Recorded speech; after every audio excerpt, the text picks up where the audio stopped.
Hi, everyone. We're here to talk about how to align records and information management with information governance, because I think one thing that is common throughout this conference is that there is a lot of different ways to define it and talk about it. And one of the issues that I personally find in municipal government in Canada is that how to sell that and educate others. So we'll start off with just an introduction of who the heck we are. And Todd, if you want to start us off. Todd Dietrich, Senior Manager with BDO, background in e-discovery, computer forensics, currently working in the information governance practice. That's pretty much it. I'm John Krysa. I'm in my third career in records and information management. I'm an executive consultant with Milliken & Associates, providing records and info governance consulting services. I also serve as the president-elect of the Institute for Certified Records Managers. So that'll tell you where my worldview comes from. I got this one. I'm Angela Watt. I'm the Information Management Coordinator with the City of Spruce Grove in Alberta, Canada. And I have a background in library studies, and one of the current things that we're working on is implementing information governance strategies. So to start things off today, we want to talk about definitions of information governance and records management and records and information management. And we want this to be an active conversation. And I know that there's the rule of no questions, so we're going to ask them of you. So I might run out there and hand a microphone in your face, so just as an FYI. And because this is how I roll, hey guys. I'll be posting it to Instagram later. So Todd, if you want to talk to that. Okay, so there are dozens, perhaps hundreds of definitions of what information governance is. I crafted this one specifically for this slide, and I used elements of at least 4, possibly 5. This is not BDO's definition, so if you ever see an official BDO presentation, it will not be this one. And I think that the reason I did that was to illustrate the point that there are literally dozens or hundreds of definitions. And so I'm going to read it, and then I'll kind of point out to me personally what the key elements are. So information governance is a decision by an organization to treat their information as an asset. In doing so, the organization analyzes risks and weighs costs, and then employs policies to ensure all legal, regulatory, and business requirements are met. To me, the key component is treating data or information as an asset, and then the second key component is ensuring that their legal, regulatory, and business requirements are met. So I guess I want to ask, does anybody have any additional thoughts about what information governance is beyond those key elements? Anyone? How many people here have issues defining it to their stakeholders? So how do you define it in your stakeholders? I'm about to run out. Somebody stuck up their hand. I'm a runner because I can run fast. I'm going over here. So the definition that we typically use with all of the business people at our organization is we protect, store, and use the right information in the right place, in the right way, at the right time. So how do you find that that works for your users and gets them to know it? Because it's relatively short and repeatable, they get it. So we can talk about, you need to be able to get to this kind of data for this long, you need to get to this kind of data for this long, but they get to where they get right place, right time. Anyone else? How do they define it? Do we have value missing? Interesting. Is value an asset? That's why we're doing all this, right? Anyone else? All right. The next definition, in my worldview of how I look at the world, is a records and information manager. And so it's about information through its life cycle: creation, classification, maintenance, until disposition. Disposition could be permanent preservation and archiving, or defensible destruction, authoritative destruction. And it's got all of the pieces that fall in all of the other professions, from security to access, authenticity. ARMA promulgated generally accepted record-keeping principles, which run the gambit. There are 8: accountability, transparency, integrity, protection, compliance, availability, retention, disposition. So it runs through the life cycle, but indeed, it's a worldview of a life cycle. Anything else in the definition that, when you think of RIM, that you'd care to add? Anyone? I have a designated runner. You don't have to watch me run. We have one. Oh, I didn't see. Oh, I'm coming back there.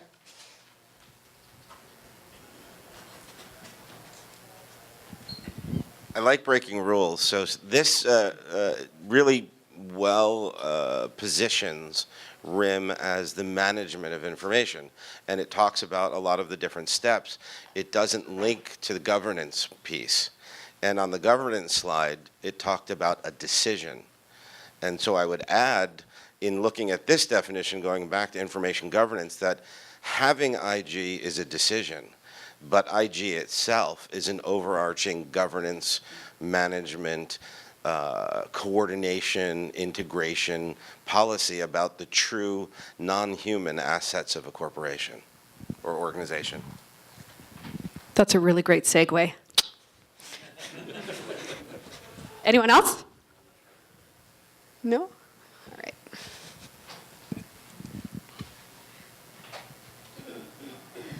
So when we were given this topic, it became very evident that we were talking about records and information management and information governance, and how does each fit into each other? Is information governance the top level, or is records management? And how do we define them to better communicate it to our users? Because when I'm training records management, I get a glazed over look about files and folders and where do I put this?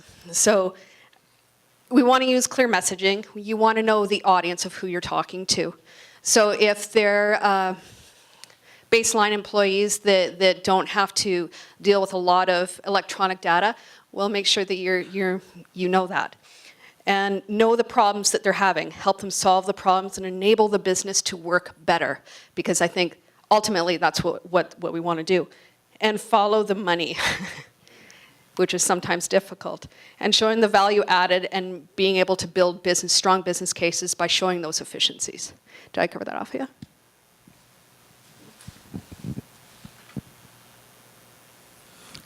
Anyone, any thoughts on this slide? No? Go ahead. Oh, you. I'll just finish with the communicating. When you're trying to explain your information governance function, who you're talking to ought to shape the message. It's not the same answer each time. It's whoever the stakeholder is, whether it's an executive, the money guy, a business line, their problems may be different.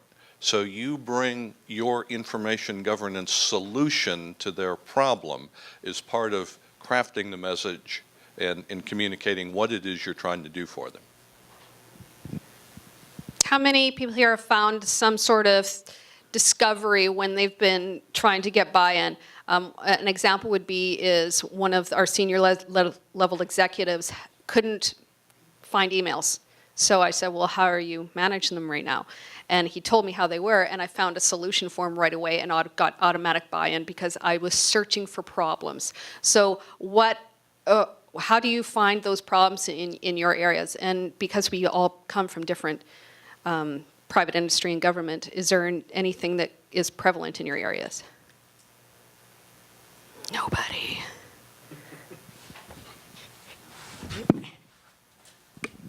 Well, in local government, we have to deal with open record requests. And so we don't have to go looking for the problems. They just show up. And so, yeah, every day, hundreds of requests. And so I think for us, the problem is getting people to understand how they can make that process easier. And this is one of the ways that we believe you can make the process easier is by having that governance structure. That's great, thank you. Anyone else? I need to get kilometers in. I got to run 50K. So one thing that we were talking about is who are those key stakeholders and in your organizations, in your records management and information governance programs? I think what we have found as we've kind of gone out and talked with clients, it has ranged the gamut from general counsel to CFO. We have seen CIOs. That's not a typically common driver or stakeholder, but they are involved. They typically get pulled in after someone else has made the decision, but occasionally they are aware of the problem and they want to get ahead of it. What we've started to see even is CISOs, the security officers, are wanting to look for ways to reduce their risk profile. You know, the smaller the data set that they have to protect, the easier it becomes. So they've started to kind of jump on board with cleanup efforts and classification so that they know where things are, what they have to protect, where it sits, and then they can develop methods on how to protect it. Trying to think, I can't think of anybody within your organizations who drives IG and RIM initiatives. What you were just saying is really interesting. It goes back to that follow the money, because security is really where that is now, and if you can get them to understand. Hang on one second. I'm just going to come over there. I think talking to information security really harkens back to that follow the money, because that's the hot topic right now. And the more people you can get to understand that, cleaning it up and not over-retaining it in the first place is a big part of protecting it, that sometimes you can jump on that on, purchases of tools or just overall enterprise buy-in if you tie it to security. It's a great point with follow the money, and that's one thing that I find challenging in government is because in private industry it's different. So. And in that vein, you mentioned the budgets. CISOs tend to have a fairly deep pocket, at least recently, and it's probably likely to continue. And so, they want to make efficient use of their money, and some of the best ways to do that is to go ahead and try to reduce their overall data volumes. I can be very loud. I don't think He needs a mic. He needs you to have a mic. In our organization, one of the key stakeholders that we almost failed to identify was our chief marketing officer. I was actually at a Women in IT conference that she spoke at jointly with our CIO at the time, and they had, in prep for this conversation, had given them a list of topics and said, rank these in order. Privacy was number 2 on her list. So being able to explain to her that having less data and having less options for people to steal it made complete sense.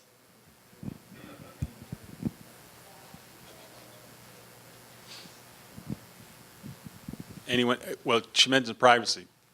If an organization has a privacy and compliance office, they actually are stakeholders that will drive IG and RIM initiatives as well. Anyone else with any other thoughts? Nope.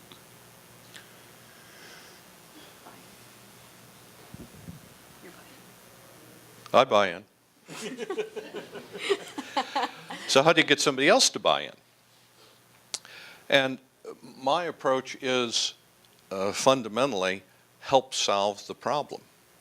When I first took a management position and I had to countermand the prior instructions, which were stand with raised fist, demand that the requirement set gets met, force folks to pay attention to you. And I quickly changed that with the staff, said, we got a lot of smart women here, smart men that know lots of different things. Let's help solve the business problems. Let's reduce the legal risk. Let's reduce the privacy hiccup and bring a solution. That was getting to the table. Now you could work your broader policies. So that was my one experience. But what's your take? How do you get buy-in? If you don't have a good example, how did you screw it up? How did you lose support? Anyone?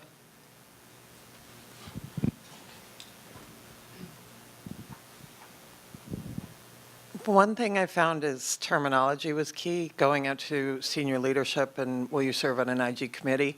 Oh, no. Committee? No. We're establishing an IG board. Oh, you want me to be on the board of directors? We have an IG board of our senior leadership team. They each have a liaison. It's also built into their goals. So it is 10% of the liaison's annual goals for their IG compliance. So you have to start top level down and you have to use the right terms that are going to make them feel important and enabled. I like that a lot. Anyone else?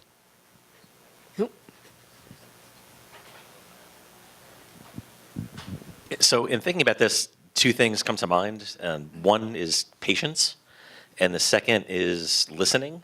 So like a lot of times you have conversations potentially with clients trying to solve a problem that you think they have, or maybe provide a solution or technology that might help them, when ultimately maybe that's not the right approach, right? So, understanding truly what the problems are, what the challenges are, listening to that, and maybe it's something that they can't solve right away. Maybe it's a budget issue, maybe it's a timing issue, maybe they've got other things going on.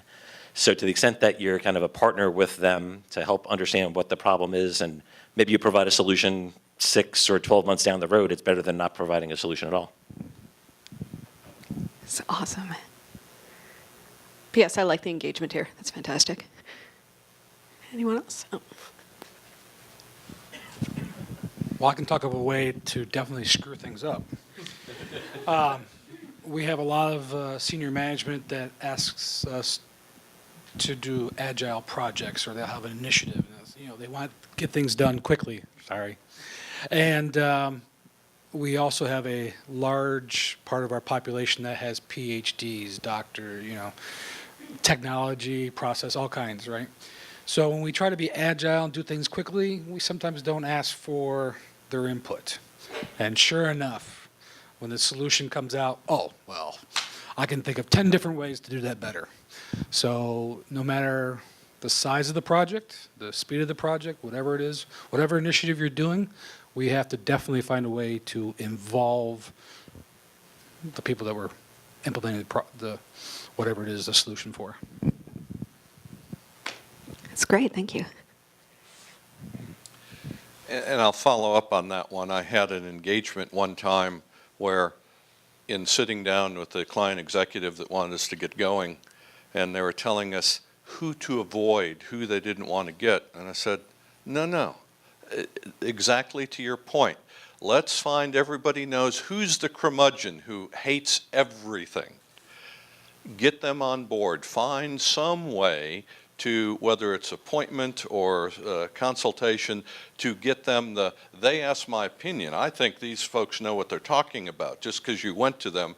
And that helps sway, turn off the negative comments by finding who those naysayers are. Somebody inside knows who they are because they warned you about them. And so finding a way to get them at least in and talking bad about somebody else other than the initiative that you're trying to do. So that's a great point.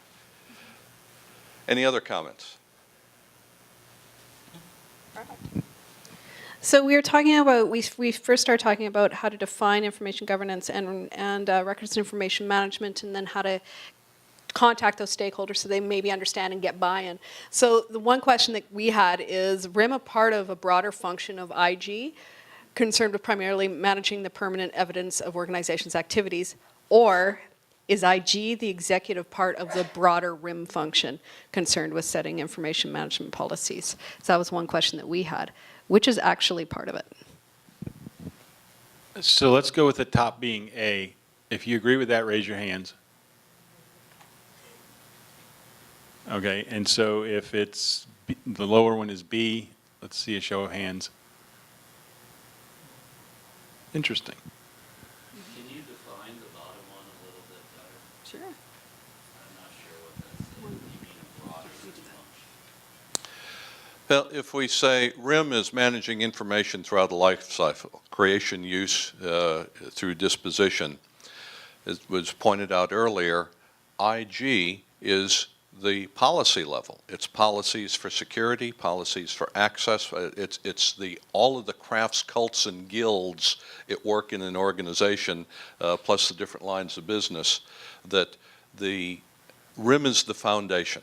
It's the base. It's the activities and skills that may be broad, but it comes together at the top of the pyramid for information governance, because just a piece part and a fragmented where everybody's is different may not work. So my worldview tends to be part two, where you have a solid RIM program, but you need information governance, cross-cutting at the top that says all of the organization must comply and is enabled by complying.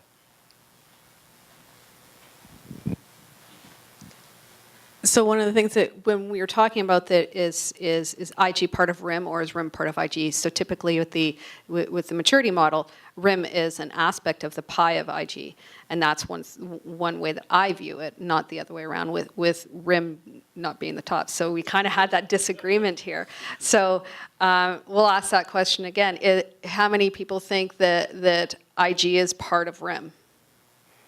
And the RIM is the bigger picture. Thank you at the back, sir.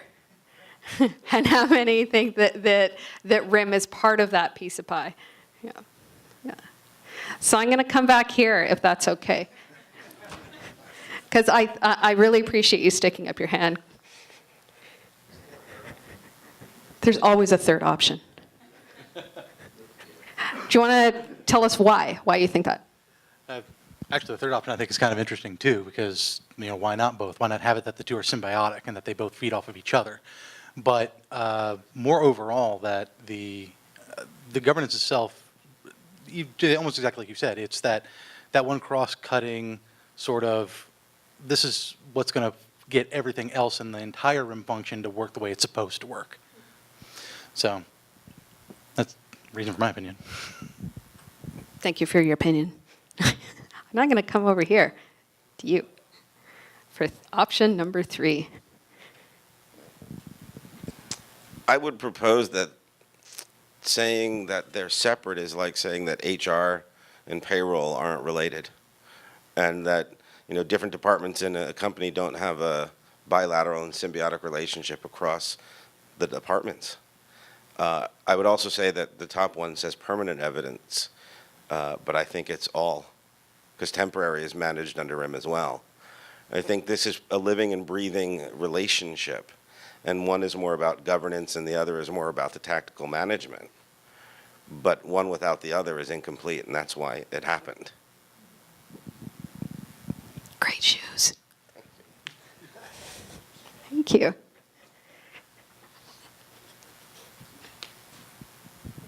So in healthcare, we have HIM departments, health information management departments across, excuse me, all of our hospitals. And I see IG as, so HIM is one of the lanes of the swimming pool, as well as HR, as well as IT. They're all swimming back and forth the length of the pool. And IG is doing totally different things. We're jumping the lanes, going horizontal, or going the width of the pool as opposed to the length. So we're playing in every swim lane as opposed to staying in our own lane. And this is IG specifically. It's broader than that, and it plays in everybody's space. And we're now the go-tos at our corporate office for any questions from HR, from IT, from HIM, from privacy, as to, hey, what should we do with this to accomplish our policies and our procedures? So basically, we all need to get in the pool and swim together? Put your water rings on. Gentlemen, anything else from you? I'll follow up on, I think the point you made is, what do you call it? And so I was the RIM executive, and I sat on an IT governance board along with the privacy officer, the chief security officer, the personnel security officer, as well as the CIO for thinking, the CIO for procuring, the finance guy, and the general counsel. We were doing information governance. No, we were doing IT procurement approvals and governing systems and data systems, we were really practicing IG. That's what we were doing. They didn't know we were doing it. They were sitting on a board to validate and approve and set requirements for procurements or retirement of systems, but it was IG. It was what you called it, but it was the function that brought them all together.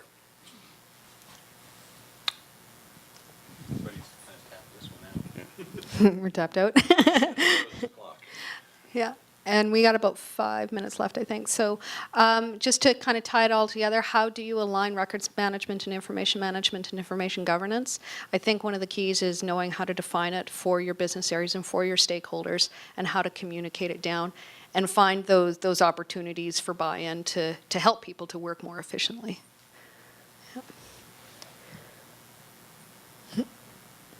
So thank you very much. I think we're going to be at the Q&A after as well. We'd love to continue this conversation and hear your feedback on what you think it is, because the reason there is that body of knowledge being developed is because there is a bazillion different ways to define what we do, depending on what industry we're in on that particular day. So if we can work together and all play in the pool, that'd be fantastic. So thank you very much.